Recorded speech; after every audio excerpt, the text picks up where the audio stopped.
लोटा जल सारी समस्या का हल है। पीछे महादेव की होली सीहोर की हुई, महादेव की होली आष्टा की हुई। आष्टा की महादेव की होली 29 तारीख को हुई, जिसमें गुलाल की जगह कोई नारियल फेंका गया, जिसके कारणवश ब्रेन में थोड़ा सा दिक्कत आ गया है। तो जो गुम्मा, जैसे कि चोट लगती है तो गुम्मा ऊपर उठता है, तो वो अंदर की ओर चोट लगने के कारण अंदर सूजन हो गई है ब्रेन में। तो डॉक्टरों के हिसाब से माइंड पर ज़्यादा जोर नहीं दे सकते और लगातार दवाइयों पर अभी थोड़ा सा रहना पड़ेगा। तो जब तक डॉक्टर परमिशन नहीं देते तब तक कथा हम कर नहीं सकते। एक लोटा जल सारी समस्या का हल है। केवल एक लोटा जल। एक लोटा जल सब समस्याओं का हल। किसकी समस्या का हल हुआ है बताइए जरा। एक लोटा जल, ये जितने चुनाव लड़ रहे हैं, लोकसभा चुनाव आया है, तुम लोग कह दो प्रचार मत करो, एक लोटा जल चढ़ाओ, सीढ़ी पर गिर जाओगे अपने आप। विश्वास करेगा कोई? एक लोटा जल सब समस्याओं का हल कहने वाले के घर में समस्या है, अपने घर का समस्या एक लोटा जल चढ़ा करके तो दूर नहीं कर पा रहा है, आपकी समस्या को दूर कर देगा। किसी ने कुछ बोल दिया और कहीं पर लिखा हुआ है तो उसका हमें ब्लाइंड फॉलोइंग नहीं करना है, अंधानुकरण, अंधश्रद्धा हमें नहीं जाना चाहिए। इसी आपके छत्तीसगढ़ में एक पंडित जी आते हैं, बड़ा तामझाम, बड़ा पंडाल लगता है उनका, और वो एक बड़ा सूत्र देकर चले जाते हैं, एक लोटा जल सभी समस्याओं का हल। और आप इस मंत्र को रट्टा मार लेते हैं और बच्चों को सिखा देते हैं, एक लोटा जल सभी समस्याओं का हल। निवेदन केवल एक है कि तुम्हारे घर के पास में, दुकान के पास में, जहां तुम रहते हो, अपने घर के पास जो शिव मंदिर हो वहां एक लोटा जल ले जाकर चढ़ाना प्रारंभ करिए। एक लोटा जल सारी समस्या का हल है। केवल एक लोटा जल। कभी आपने सोचा है महज एक लोटा जल से क्या सभी समस्याओं का हल हो सकता है? यदि ऐसा संभव होता तो पिछले साल, 1.5 साल से चला आ रहा रूस और यूक्रेन का युद्ध कब का खत्म हो गया होता। फिर हमारे देश के प्रधानमंत्री मोदी साहब को क्यों इतना बड़ा तामझाम करना पड़ता है अपने 2024 को बचाने के लिए? क्यों इतनी एड़ी चोटी का वो जोर लगा रहे हैं और उन पर ईवीएम घोटाला का क्यों टैग लगाया जाता है?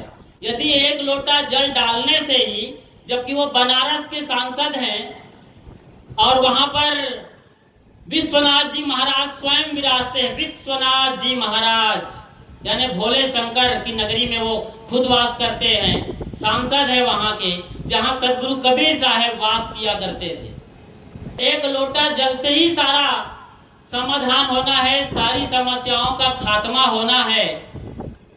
तो फिर आपके अंदर, आपके घर में, आपके समाज में और राष्ट्र और अंतरराष्ट्र में इतनी समस्याएं क्यों खड़ी हुई है? एक लोटा जल से ही जब किसी भी तरीके की समस्या से निजात पा सकते हैं तो पूरी दुनिया 2 साल तक क्यों पिसती रही कोरोना के चक्कर में और लाखों करोड़ों लोग मारे गए, जिसका किसी सरकार के पास कोई डेटा नहीं है। कितना सुंदर, अच्छा लगता है सुनने में, एक लोटा जल सभी समस्याओं का हल। एक लोटा जल समझते हैं आप? यदि सही तरीके से समझ पाए, जो कि वो बताते नहीं है मंच पर, वो तो भगवान भोले शंकर कहे जाने वाले भोले भंडारी के चिन्ह पर डालने के लिए कहते हैं। जो मंदिरों में आपने देखा होगा चिकना सा, उस चिन्ह पर डालने के लिए कहते हैं, एक लोटा जल डालो, सवेरे सवेरे जाओ और फूल पत्ती चढ़ाओ, बेल पत्ती चढ़ाओ और वो कर दो। एक लोटा जल तो दरअसल सवेरे सवेरे हमारे आयुर्वेद के ऋषियों ने और हमारी परंपरा ने बताया है कि अपनी खोपड़ी में एक लोटा जल डालना चाहिए। हमारी खोपड़ी का रेडिएटर रात भर चलता रहा है, गर्म हो गया है इंजन, उसको ठंडा करने के लिए 1 लोटा पानी सवेरे सवेरे पीना चाहिए। उषा पान कम से कम 2 गिलास तो पीना ही चाहिए हर आदमी को। और आप मंदिर में तो जाते हो, लोटा भर जल भी डालते हो, लेकिन उसके बाद क्या करते हैं आप? वापस आते हैं तो गिलास भर चाय पीते हैं। यही नहीं, सवेरे उठ उठ करके लोगों का ये काम है कि वो गिलास भर भर के चाय पी रहे हैं। चाय में क्या है? कोई प्रोटीन है, जबकि वहां तो निकोटीन जैसा कोई जहरीला पदार्थ है जो गोरे दूध को भी काली कर देने वाली चीज है। वो चाय जो चिड़चिड़ाहट पैदा करने की क्षमता रखती है हमारे अंदर, कितने कार्बन जमा होते हैं, कितने टार जमा होते हैं और कई बीमारियां होती है, नींद उड़ जाती है। और आप लोटा भर जल पीने के बजाय ये कर रहे हैं। तो सही तरीके से समझिए, भोले शंकर के चिन्ह पर पानी डालने से यदि वो शीतलता मिलती है उनको, तो आप अपने पर क्यों नहीं डालते हैं? अपने को क्यों शांत नहीं करते हैं? अपने को क्यों शीतल नहीं करते हैं, जबकि परमात्मा भीतर बैठा हुआ है? 1 लोटा जल से ही यदि समाधान होता तो फिर बुखार आने के बाद आप क्यों हॉस्पिटल जाते हैं और क्यों गोली दवाई खाते हैं? क्या ऐसा संभव है? सही तरीके से समझे, किसी चीज को भारतीय संस्कृति और सभ्यता को खुल करके बताना चाहिए। वही पंडित जी प्रदीप मिश्रा जी कहते हैं कि यदि आपका बच्चा, अभी एग्जाम का टाइम चल रहा है, साल भर भी स्कूल नहीं गया हो, तो आजकल एग्जाम के दिन वो क्या करे? मंदिर जाए भोले शंकर के और बेल के 3 पत्ती लेकर चिकने वाले भाग पर शहद लगाकर उसे शिवलिंग पर चिपका दे, तो आपका बेटा साल भर नहीं पढ़ा होगा, स्कूल का मुंह तक नहीं देखा होगा, अच्छे नंबरों से बाकायदा पास हो जाएगा। आप सोचिए, ये श्रद्धा करने की चीज है। आप मान लेते हैं, सत्य को जानिए, शंका करिए, संदेह करिए और उसके मूल में जाइए। किसी भी चीज के जब तक मूल में, जड़ में नहीं जाएंगे, आपका समाधान नहीं होने वाला है। एक छोटू था, अक्सर बीमार होता था और बीमार पड़ने पर दवाई गोली खाने के नाम से बड़ा आनाकानी करता था।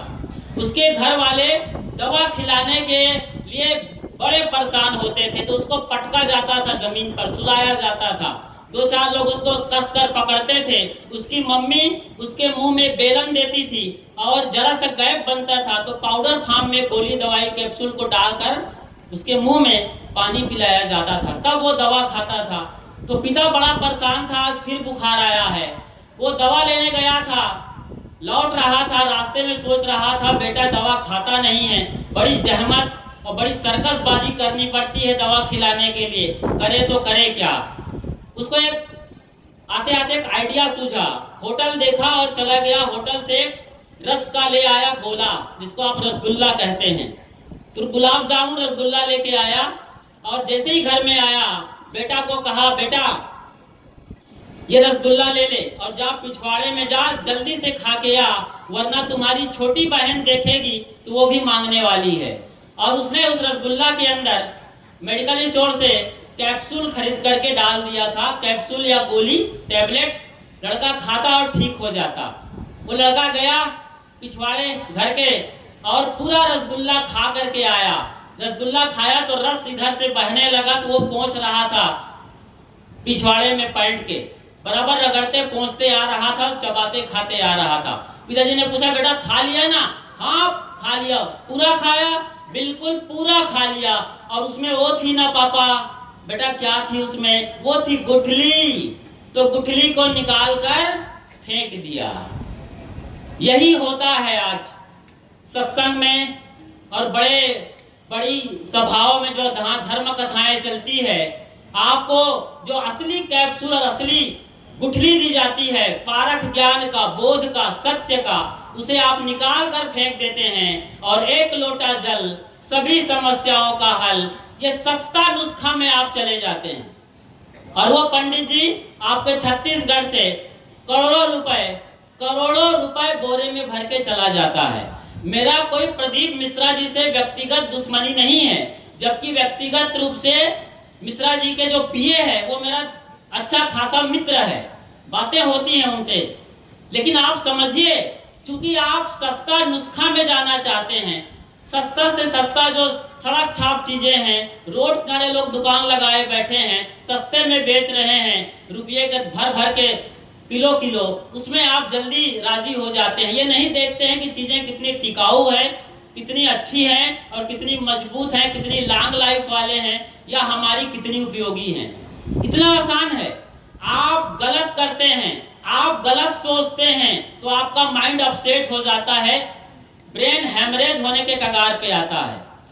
आपके घर में भले ही लोग, पूरा परिवार ही क्यों ना शिव मंदिर पर लोटा लोटा जल डालता हो, लेकिन आपके पति क्या कर रहे हैं? शराब भट्टी में जाकर असली शिव जो भीतर बैठा है उस पर शराब उड़ेल रहा है। और मैं हरिद्वार में था जब कांवड़ वालों की यात्रा चल रही थी, मैंने देखा अपनी आंखों के सामने आपके बच्चे जो हरिद्वार जाते हैं कांवड़ यात्रा लेकर के, कांवड़ लेकर के, वो लोग गांजा खींच रहे थे। आपके बच्चे कांवड़ यात्रा में हरिद्वार पहुंचे हुए हैं, हरि के दर्शन करने, हरि के चौराहे पर द्वार पर हैं, वो गांजा पीना सीख रहे हैं। और वो लोग गांजा पीना सिखा दिए जो लोग शिव के परम भक्त हैं, अखाड़ा वाले दशनामी सन्यासी हैं और निर्मोही अखाड़ा वाले हैं, तमाम साधु संत फकीर वहां बैठे हुए हैं, गांजा का कस ले रहे हैं, बड़े बड़े बाल हैं, जटाएं हैं और रंगीन वस्त्र हैं, बच्चे वहां सीख रहे हैं। तो भोला भंडारी जो कि योगी है, महाशिव है, ज्ञान के भंडार हैं, जहर पीने वाले हैं, समाज का जहर उन्होंने पी गया था, नीलकंठ कहा जाता है, और हम उनके नाम पर उन्हें गंजेड़ी भागेड़ी बना करके जहर पी रहे हैं, लोटा डाल रहे हैं। मैं कहता हूं सही तरीके से आप धर्म को समझिए। भारत का संविधान और धर्म समझने लायक है, पूरी दुनिया में इसकी पढ़ाई चल रही है, लोग समझ रहे हैं, हमको फॉलो कर रहे हैं, और हम वेस्टर्न कल्चर को फॉलो कर रहे हैं, ब्लाइंड फॉलोइंग चल रही है। धर्म के नाम पर जो सस्ते नुस्खे बांटे जा रहे हैं, बिना सोचे समझे आंख बंद करके हम भेड़िया धसान के तरीके से गिरे जा रहे हैं, पड़े जा रहे हैं, और इससे हमारा कुछ भी भला नहीं होने वाला है। जो कुछ अच्छी साख बची थी, सभ्यता बची थी, संस्कृति बची थी, इन सस्ते नुस्खों ने उसे भी कबाड़ा कर दिया है, बिगाड़ दिया है। पानी पीजिए लोटा भर सवेरे सवेरे, देखिए आपके भीतर का शंकर कैसे चैतन्यवान नहीं होता है। सवेरे सवेरे लोटा भर या 2-3 गिलास पानी पीने मात्र से आपकी 50 बीमारियां जड़ से खत्म हो सकती हैं। ये बात आयुर्वेद में आज से हजारों साल पहले लिखी हुई है। समझ रहे हैं इन चीजों को? पूरे सिस्टम को क्लियर करता है, वो बॉडी क्लींजर है। वो पानी चीजों को तोड़ता है, घोलता है, बहाता है। आपके अंदर जो टॉक्सिन जमा हुआ है, पेट के अंदर मल जमा हुआ है, कार्बन, सबको वो धोने वाला है। गुनगुना पानी पीजिए, शहद पीजिए, नींबू डाल दीजिए, देखिए कैसे पेट साफ नहीं होता है। और कॉन्स्टिपेशन, कब्जियत की वजह से, चूंकि आप चाय पीते हैं सवेरे सवेरे, कब्ज को और बढ़ावा देते हैं, 50 बीमारियों से आप घिरे रहते हैं। अर्थराइटिस, ब्रोंकाइटिस, अस्थमा, और ये घुटने के दर्द, बीपी, शुगर, ब्लड प्रेशर जैसे कितनी बीमारियां हो रही, कैंसर तक आपको ले जाता है। वो एक पेट का रोग 99 बीमारियों का न्योता देता है। सबसे बड़ा ये पेट है जो 100 बीमारियों का बड़ा अड्डा है। तो पानी पीजिए सवेरे सवेरे, पानी दीजिए, दूसरों को चमक दीजिए, वाणी अच्छा बोलिए, धर्म कर्म अच्छा करिए, घर में साफ सफाई रखिए, एक दूसरे का सम्मान करिए, मीठी भाषा बोलिए, आदर के साथ अब जब सामने आते हैं तो भोले भंडारी केवल मंदिर में नहीं है, अल्लाह मियाँ केवल मस्जिद में नहीं है, चर्च में ईसा मसीह नहीं है, मंदिर, मस्जिद, चर्च, गिरजा घर, गुरुद्वारा से बाहर आदमी कहाँ है? माफ करिए, भगवान कहाँ है? ईश्वर कहाँ है? खुदा अल्लाह कहाँ है? लॉर्ड और गॉड कहाँ है? जिनको आप सवेरे सवेरे देखते हैं, जिनसे आप दिन भर मिलते हैं, उनके अंदर वो ईश्वर परमात्मा बैठा है, खुदा अल्लाह उनके अंदर रमता है, और लॉर्ड और गॉड उनके अंदर से बोलता है। उनसे क्यों नहीं मिलते हैं? परमात्मा से क्यों नहीं मिलते हैं? क्या एक जिंदा आदमी जिसके अंदर दिल धड़क रहा है, खून बह रहा है, जिसके अंदर भगवान का वास है, उनकी आंखें चमक रही हैं, उनके मन मस्तिष्क आपके मीठे बोल के लिए तरस रहे हैं, क्या उन्हें भगवान नजर नहीं आता? आपको भगवान पत्थरों में दिखता है, माटी में, प्लास्टिक में, डब्बे में, इसी में भगवान नजर आता है। प्राण प्रतिष्ठा करते करते एक लाइन बोल के मैं विदा लेता हूं। हमारे माननीय प्रधानमंत्री मोदी साहब प्राण प्रतिष्ठा के पहले रामेश्वरम गए थे और कई जगह के मंदिरों में जाकर उन्होंने कहा प्राण प्रतिष्ठा के बाद कि मैंने एक अलौकिक शक्ति ऊर्जा संचित की है और उसी के साक्षित्व में ये प्राण प्रतिष्ठा का आयोजन हम कर रहे हैं देश के लिए। सचमुच में यदि प्राण प्रतिष्ठा संभव है इस तरीके से तो रामेश्वरम जाकर के कई लोटा जल, रामेश्वरम में सबसे बड़े शिव विराजते हैं जो कि वहाँ कहा जाता है कि वो ज्योतिर्लिंग है, 12 ज्योतिर्लिंगों में सबसे बड़ा नाम है रामेश्वरम का, जहाँ राम ने स्वयं कहा जाता है कि शिव का वहां पर पूजा किया था। तो क्या मोदी वहां जाकर के आज जल ढाल करके 2024 से लेकर आने वाले 30 तक पूरे देश के प्रधानमंत्री क्यों नहीं बन सकते हैं? इतना आसान लगता है ये जल ढालने से? नहीं, आप सस्ते नुस्खे में मत बहिए और सही तरीके से धर्म ग्रंथों का अध्ययन करिए, संस्कृति और सभ्यता को समझिए, सदगुरु संतों के निकट बैठिए, उनसे सवाल करिए, पूछिए अपने बारे में। और बहुत सारी बातें हैं, थोड़े से वक्त में सारी बातें नहीं कही जा सकती है। मैंने इशारा में बहुत कुछ कहने का प्रयास किया, एक आध लाइन आपकी समझ में आ जाती है तो मेरा कहना सार्थक है। बड़े इत्मीनान से, शांत होकर, आंखों में चमक रखते हुए नजरों से नजर मिलाकर मुझे सुनते रहे, इसके लिए आप सबका शुक्रिया, साधुवाद, साहेब बंदगी साहेब। बहुत बहुत आभार साहेब जी आपका।